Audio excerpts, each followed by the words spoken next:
into a residential building and then further out that way. And it has made Chongqing a bit of a hotspot and a bit of a tourist attraction as well. Imagine walking down a street and hearing a train rumble above your head.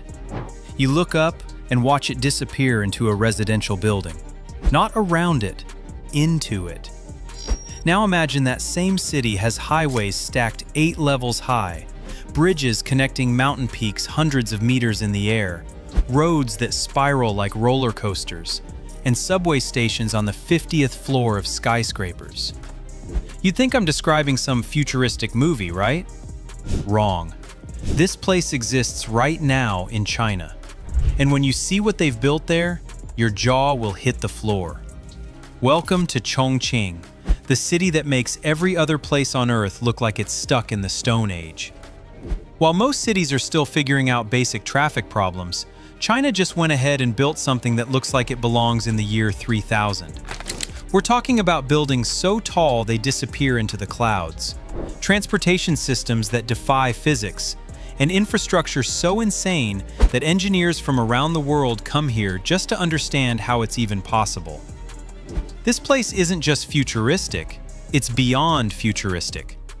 I didn't even realize that we were this high. I've been to almost every big city in Asia, but I've never felt something like this, where you're just standing in a main square and you realize that you're on the 22nd floor of a building. It's totally mind-blowing. Like, I don't understand how the architects were able to build a city like this. Let's start with the craziest thing first. There's a literal highway that goes straight through the middle of a building. I'm not joking.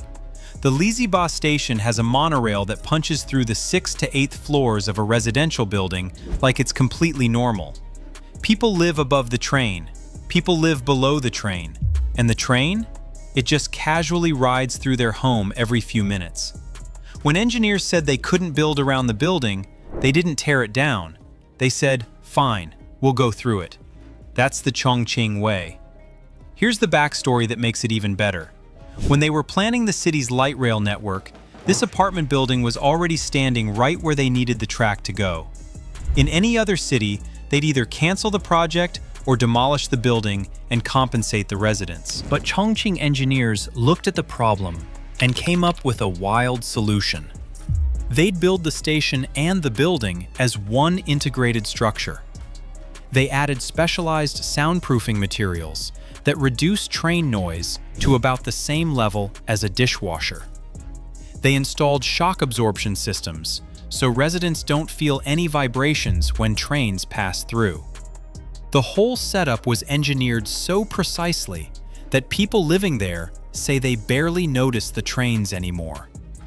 It's become so normal that real estate agents actually advertise apartments in that building as a unique feature. But that's just the beginning. This city has over 15,000 bridges. 15,000. Most countries don't have that many bridges total. The reason is simple but insane. Chongqing is built on mountains and rivers. So instead of flattening everything like a normal city, they just built up, down, and sideways. They built bridges stacking on top of other bridges. They built roads that twist and turn like a giant concrete snake. In some places, you can stand on a bridge and look down to see 5 more layers of roads beneath you. It's like someone played City Builder on extreme difficulty and somehow won. The bridges here aren't just functional either. They're architectural masterpieces. The Chaotianmen Bridge is one of the longest arch bridges in the world at 932 meters. It connects 2 major districts and handles both cars and pedestrians. The Qianximen Bridge sits 150 meters above the Jialing River and has a light rail running across the top deck, while cars use the lower deck. At night, both bridges light up with programmable LED systems that change colors and patterns. But the wildest part is how these bridges interact with the city itself. Some bridges connect directly into buildings at the 20th or 30th floor.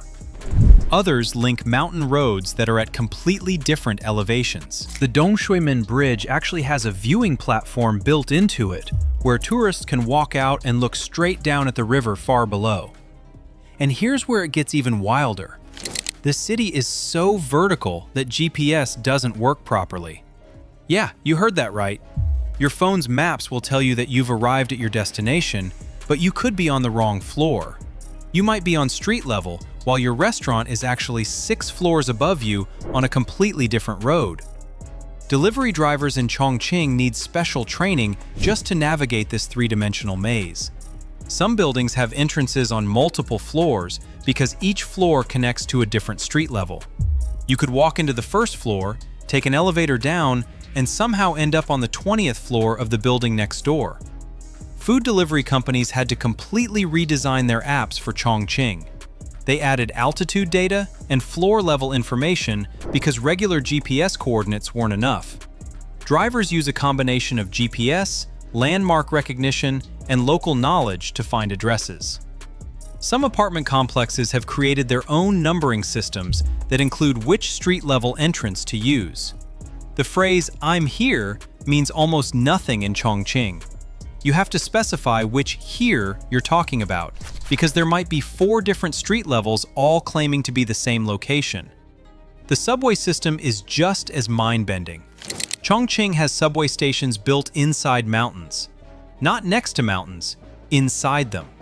The trains literally tunnel through solid rock to get from place to place.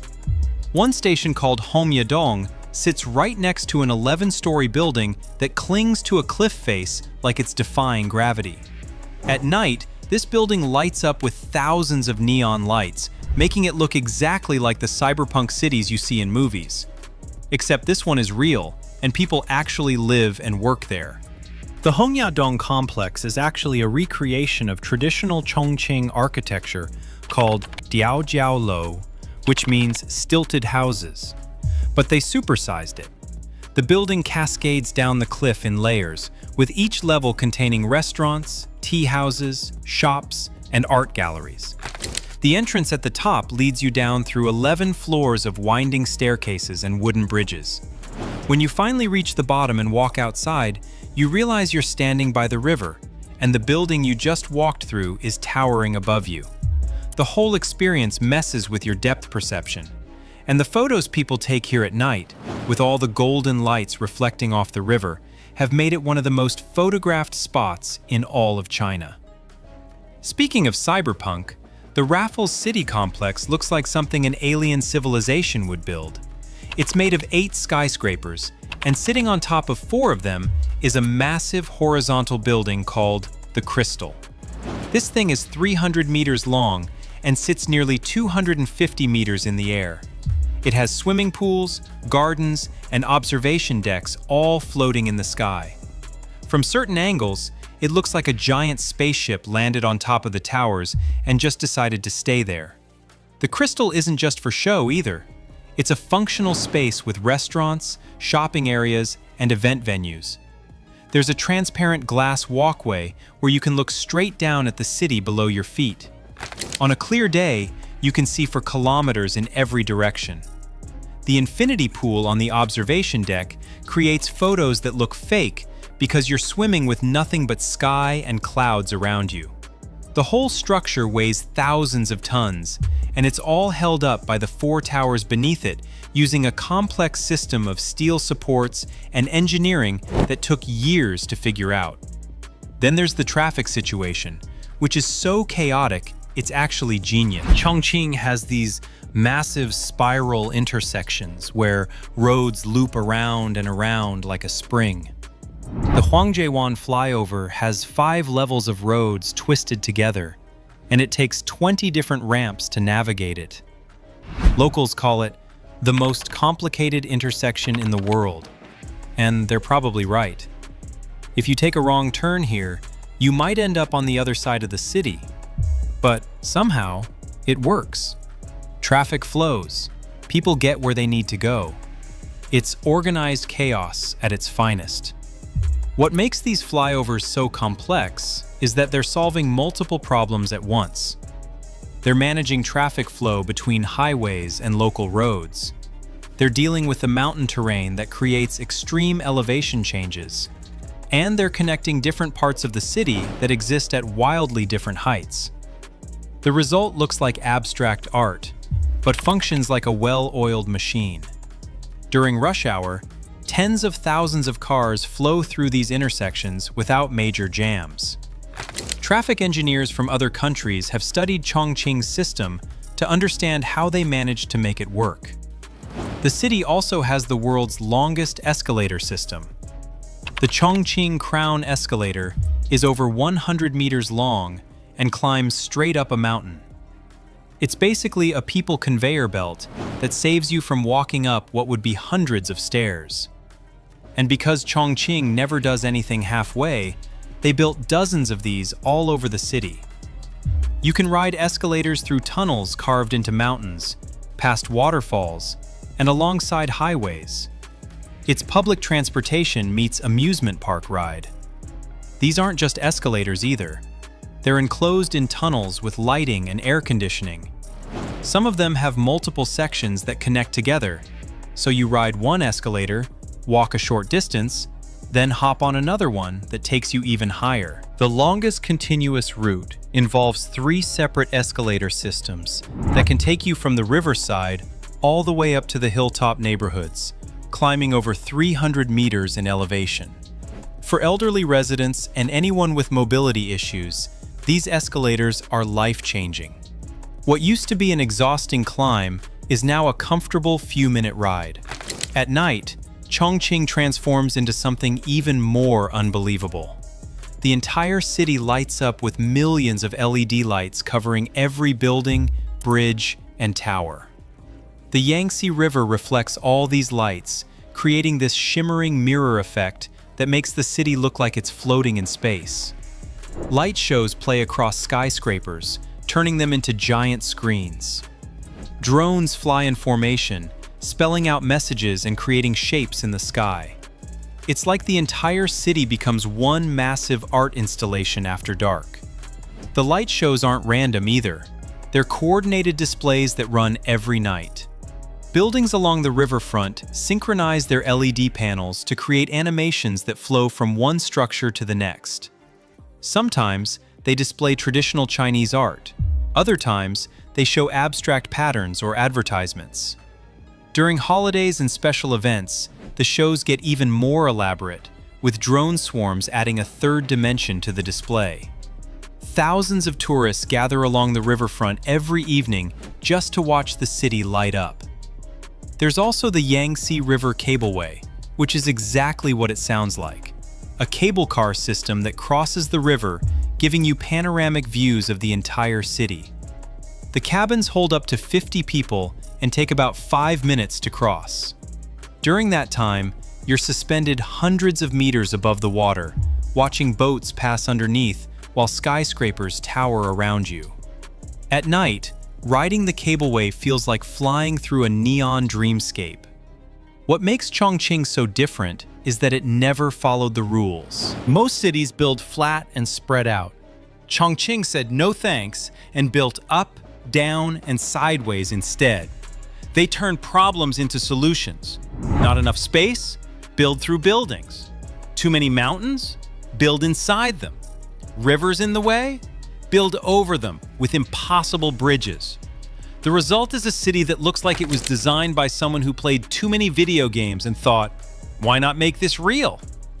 The city's population tells another part of the story. Chongqing is actually the largest municipality in China, with over 30 million people in its administrative area. The urban core alone has around 9 million residents. Managing a population that size across mountainous terrain required solutions that didn't exist anywhere else. Every challenge became an opportunity to innovate. The vertical layout actually makes the city more efficient in some ways. Commute times are shorter because you can go straight up or down instead of traveling horizontally for kilometers. This is what the future of cities could look like. Not boring glass boxes and simple street grids, but wild, three-dimensional playgrounds where buildings twist, roads stack, and transportation defies everything you thought was possible. Chongqing isn't just ahead of its time, it's in a completely different dimension. And the craziest part? They're still building. still adding more layers, still pushing what's possible. Who knows what this place will look like in another 10 years? Probably something we can't even imagine yet. So here's my question for you. If cities like Chongqing are already building the future right now, what's stopping the rest of the world from catching up? Is it money? Vision? Or are we just too attached to the way things have always been done? Drop your thoughts in the comments below. And if this video blew your mind even half as much as Chongqing blew mine, hit that like button and subscribe, because we're diving into more insane mega projects that are reshaping our world. Trust me, you don't want to miss what's coming next.